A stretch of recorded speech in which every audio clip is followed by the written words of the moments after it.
Non, ça ne change rien. Il faut simplement maintenir le niveau d'exigence, le niveau de motivation aussi, de ne pas être dans le relâchement.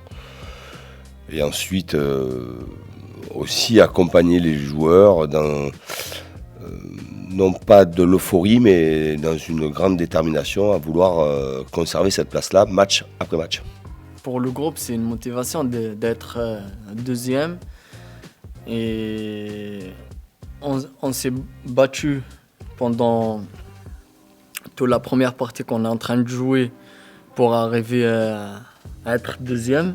Maintenant, c'est à nous de prendre cette deuxième place et d'assumer et de donner encore plus pour rester toujours deuxième. Ou il faut prendre tous les matchs à cœur pour prendre les 3 points, chaque match, donner à fond, pas de regrets. Et j'espère qu'on va réussir à garder cette deuxième place pour longtemps.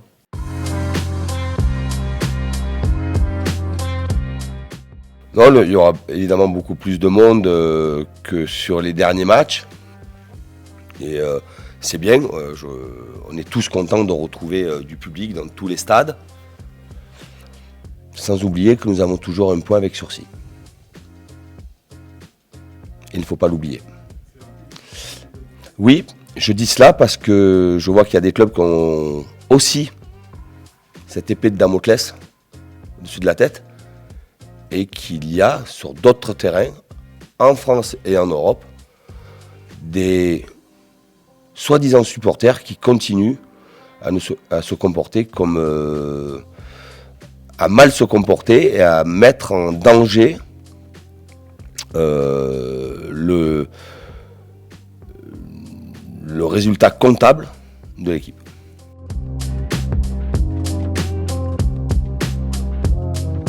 Elle a beaucoup changé, il y a eu déjà l'arrivée d'un nouvel entraîneur, Olivier Dalloglio, qui est toujours dans sa même philosophie par rapport à toutes les équipes qu'il a pu diriger, que ce soit Dijon et Brest.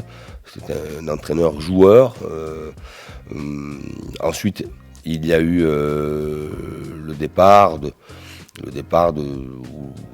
joueurs historiques ou ceux qui ont fait de grosses saisons. Je pense notamment à leur capitaine Hilton. Et ensuite, évidemment, Gaëtan Laborde et Andy. Donc, quand vous avez un changement d'entraîneur et que vous avez ces 3 cadres qui ne sont plus là, vous pouvez vous attendre au pire. Et finalement, on s'aperçoit qu'à travers le recrutement et une autre organisation de jeu, Montpellier reste performant. C'est une équipe qui est toujours dure à manœuvrer, qui est une équipe, elle est intense, mais elle est aussi joueuse. Et dans ce sens-là, j'ai vu évidemment leur match et leur dernier match face à Nantes, même s'il y a eu des moments où Nantes semblait prendre le dessus. Elle a de la percussion, elle a de la vitesse, elle a de la profondeur au niveau de leur attaque. Et c'est une équipe qui peut vous sanctionner de manière chirurgicale si vous n'êtes pas bien équilibré.